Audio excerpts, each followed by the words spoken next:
Falar de gás tornou-se o assunto do dia a dia dos moçambicanos, não só para o setor privado, para o setor público, mas também para a população em geral. A que riscos Moçambique está exposto nesta altura em que temos um boom, uma explosão da indústria de gás? Obrigada. Eu vou primeiro até concordar com uma das suas falas, que Moçambique está exposto a um boom de recursos energéticos e particularmente do gás. É preciso notar, se calhar, que surge este boom num contexto também do mercado global que está cada vez mais a valorizar o gás natural. Nós notamos que passou também para a agenda global a questão das mudanças climáticas. Então, existe essa necessidade de passar dos combustíveis fósseis, que são mais poluentes, que falo do carvão e do petróleo, para combustíveis mais limpos e até renováveis. Então, o gás surge aqui como um combustível, podemos assim dizer, de transição, que é mais limpo em relação ao petróleo e o carvão e que vai nos ajudar a ganhar este tempo para passarmos para energias como a hidroelétrica e outros tipos de energias renováveis. Então, quais são os riscos? É que nós verificamos uma grande demanda, uma grande procura por gás natural e Moçambique aparece nos holofotes, atrai mais investimento, atrai mais parceiros e, por consequência, vai atrair mais divisas para o país. Então, significando que, tendo mais divisa no país, é preciso haver uma gestão um pouco mais sustentável, um pouco mais acautelada, no sentido de evitar aquela coisa que nós chamamos de corrupção. Porque se nós temos mais dinheiro, esta apetência para saques de Estado, esta apetência para maior uns níveis exacerbados de corrupção e falta de transparência e falta de prestação de contas. Então, para além disso, que falamos até no setor da governação, Moçambique está exposto a riscos relativos à segurança. Bom, hoje nós estamos a ver ataques em Cabo Delgado, podem não estar necessariamente relacionados ao setor de gás, mas é um risco que o país corre, porque existe essa necessidade de proteger os empreendimentos de gás, mas também as pessoas verificam que há um grande investimento na sua localidade ou na sua comunidade, que se calhar os efeitos não estão a ser sentidos ao nível de acesso aos serviços mais básicos, que é de educação e saúde. Então, isto pode criar uma espécie de que chamamos em teoria de privação relativa, insatisfação da própria população, percebendo que há um grande fluxo de dinheiro, um grande fluxo de reservas, mas não estamos a sentir o impacto ao nível mais baixo, mais da base. Então, isto também pode trazer os seus impactos, os seus riscos, como falava, à segurança do Estado e à segurança nacional. Então, é mais ou menos isto. Tem riscos do lado da economia, que eu falava que a entrada de divisas pode nos levar a uma chamamos de doença holandesa, que é um grande fluxo, uma grande circulação de moeda na economia, mas também tem esse impacto para a segurança do Estado. Okay. Falou aqui da doença holandesa, não é? Até que ponto é que Moçambique pode estar propenso a fazer parte, não é, deste fenómeno que está a dominar alguns países, em que a exploração de gás também domina aquilo que é a política global? Se calhar até primeiro começar por entender o que é este fenómeno de doença holandesa. O que é que nós nos referimos quando falamos de doença holandesa? Como é que ela se manifesta? Então, manifesta-se justamente, estamos a falar de uma situação em que existe muita circulação de moeda na economia, que acaba causando uma apreciação que não é boa coisa, na verdade. A taxa de câmbio em relação às principais moedas estrangeiras baixa. Isto torna as importações muito mais baratas e as exportações caras. E o que é que isto acontece? Acontece que acaba desincentivando a produção local, acaba desincentivando a industrialização. Encontramos numa situação em que importar tomate, importar banana ou qualquer que seja o produto alimentício é muito mais barato do que produzir localmente.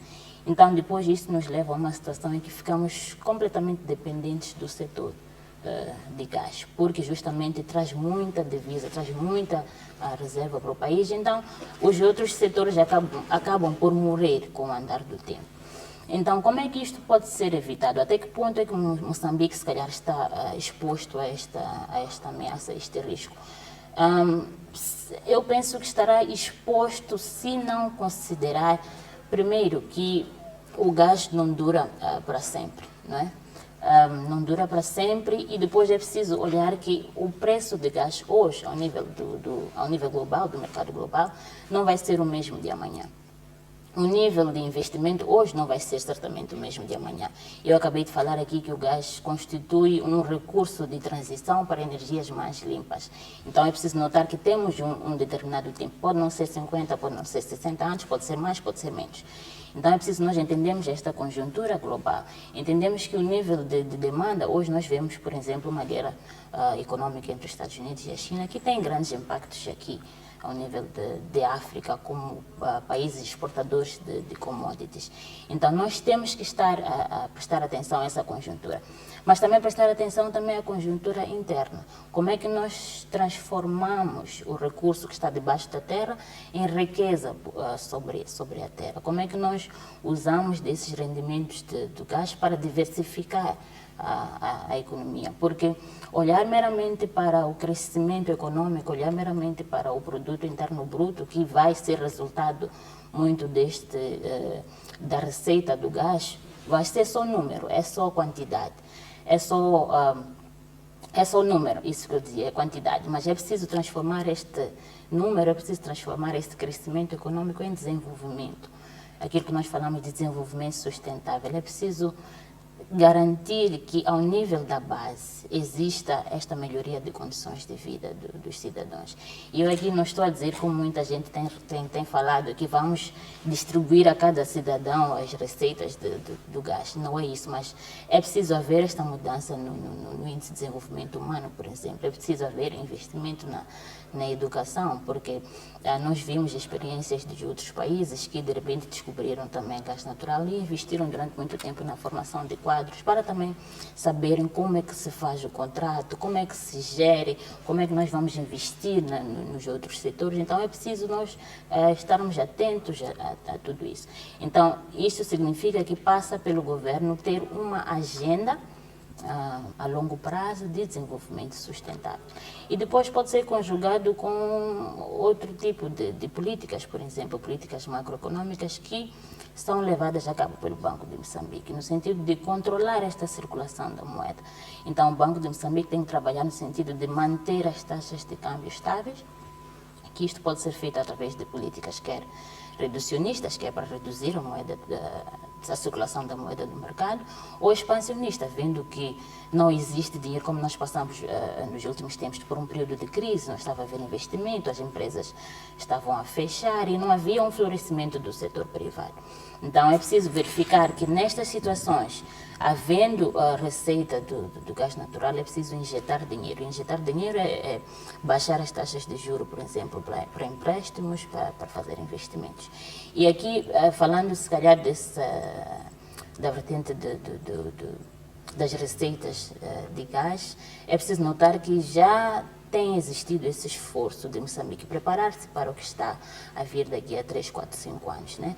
Hoje já falamos de um fundo soberano, quer dizer, quais são os moldes do nosso fundo soberano? Queremos ter um banco de reserva ou queremos ter um banco de investimentos? Que eu acho que até seria mais interessante ter um banco de investimentos, que nós recebemos as receitas do gás, colocamos lá no fundo soberano, mas também já há setores prioritários que nós queremos promover.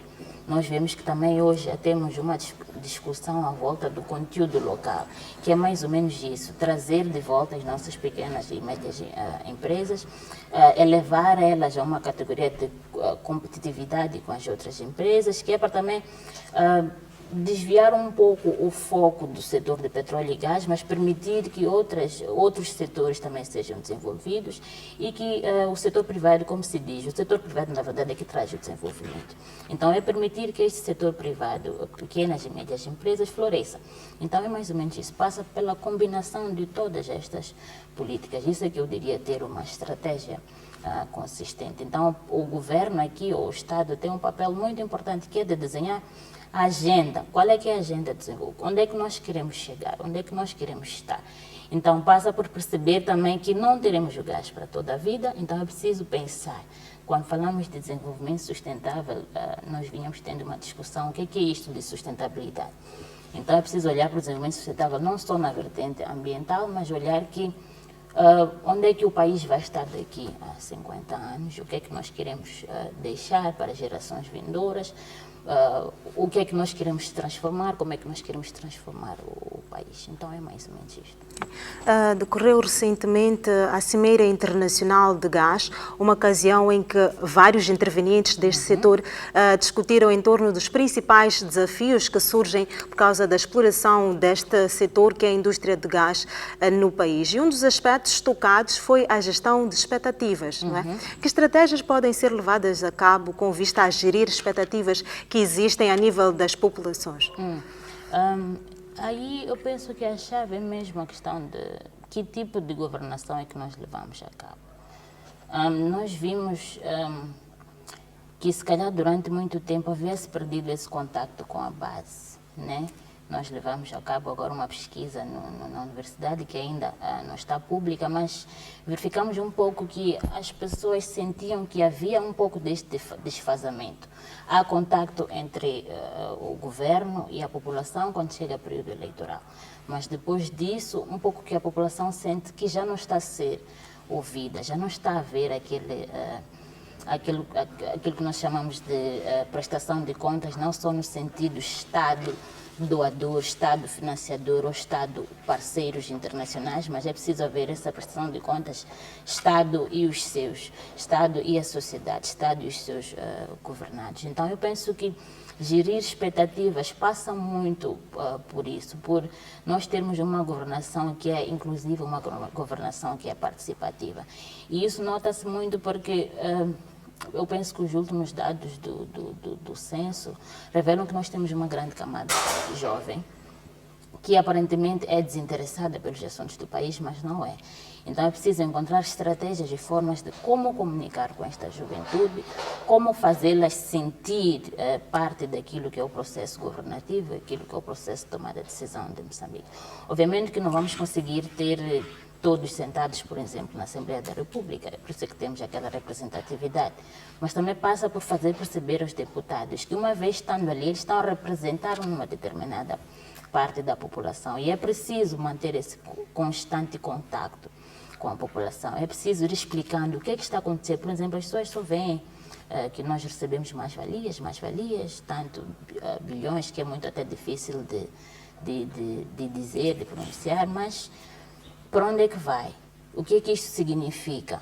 Nós vamos ter mais escolas, não vamos ter mais hospitais, vamos ter mais estradas. A INESA está-se a reclamar muito de asfaltagem de estradas. Então, as pessoas veem essas mais-valias e pensam que está-se a fazer um grande investimento no setor de gás, mas não sabem o que é que isto significa. Então, é preciso realmente manter este contacto com as bases e encontrar formas de como comunicar, mais ou menos isso.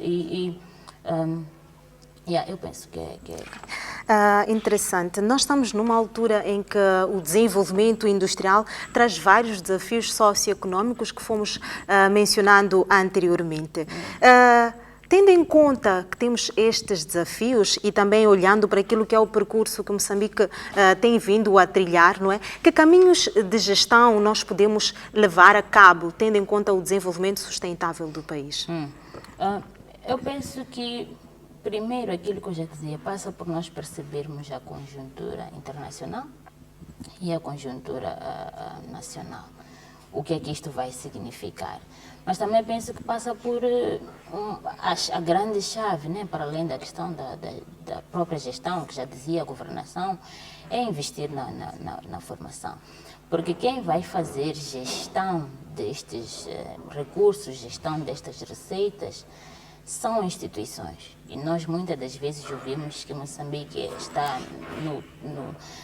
no topo, quer dizer, no topo em relação, quer dizer, o topo sendo o pior nesse caso, no topo da lista em matéria de instituições fracas, instituições que estão propensas a cederem à corrupção, instituições que não pautam pela transparência, pela prestação de contas, mas esta instituição também é feita por pessoas. Então, passa por nós também capacitarmos o nosso capital humano, né? Nós estamos a ver que hoje temos já tivemos por acaso experiências de megaprojetos, não é a primeira vez que nós passamos por isso. Obviamente, se calhar aqui o volume de capital envolvido é muito maior, mas nós já experimentamos exploração de outros recursos. Tivemos Tete, tivemos Moman em Nampula, temos aqui em Inhambane exploração de gás em Pande e Temane. Então, passa por também colher um pouco dessas lições que nós já tivemos, colher lições ao nível de África, que não têm sido muito boas, mas é justamente olhar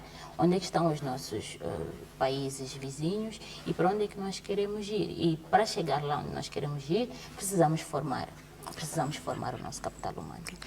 Já mesmo a terminar, Moçambique entra para a lista dos 5 maiores produtores de gás natural a nível mundial. O que é que nós podemos esperar de Moçambique daqui a 20 anos?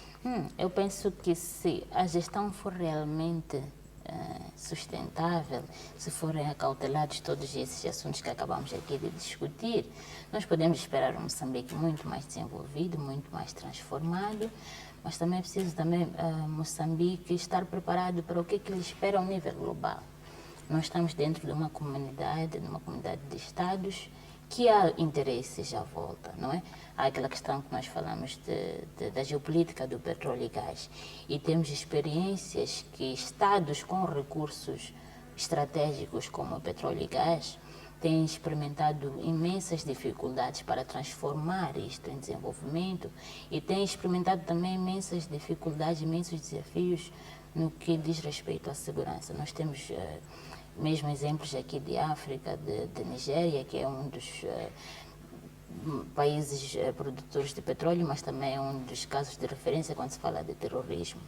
Nós temos o caso, por exemplo, fora de África, da Indonésia, que já passou de um país produtor de petróleo para um dos principais países importadores de petróleo. Quer dizer, passamos de uma situação em que nós exportávamos durante muito tempo, mas não sei, devido a má gestão, o petróleo também acabou chegando ao seu fim, então tivemos que mudar a estratégia de diversificação da economia. Então, Moçambique também precisa estar preparado para isto. Não é só Moçambique numa ilha, mas é Moçambique dentro de um conjunto de estados mais fortes, obviamente, e com interesses à volta dos nossos recursos. Então, é preciso, aquela questão de educação, é preciso nós estarmos formados e capacitados o suficiente para saber em que tipo de contratos nós estamos a entrar, durante quanto tempo, e esta agenda tem que existir. Onde é que nós queremos chegar? Porque não vai valer de nada, nós temos recursos, temos muita receita a entrar para o país, se não temos uma agenda, não sabemos onde é que nós queremos chegar, não sabemos qual é o setor que nós queremos promover.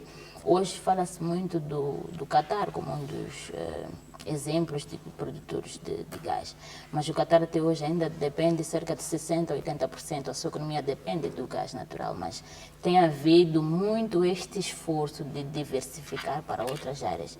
E lembrando que o Qatar não tem tanta terra arável como nós temos aqui, então Moçambique tem várias vantagens comparativas que, se bem usadas, bem geridas, à volta de um bem comum, à volta de uma agenda de Estado, é possível transformar o país. Lloyd Sambo, desde já gostava de agradecer pela sua presença. Contamos consigo em próximas ocasiões.